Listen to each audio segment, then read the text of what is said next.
In this video, I'm going to show you how to install a side mirror glass on your Subaru Impreza.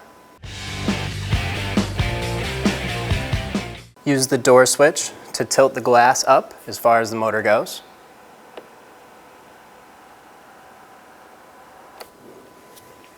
Use one firm pull and you're going to pull it out.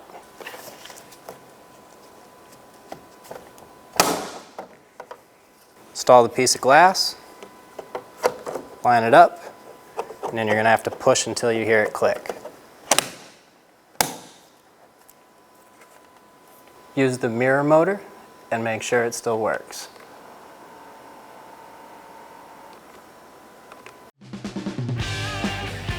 When only the best will do, demand TRQ.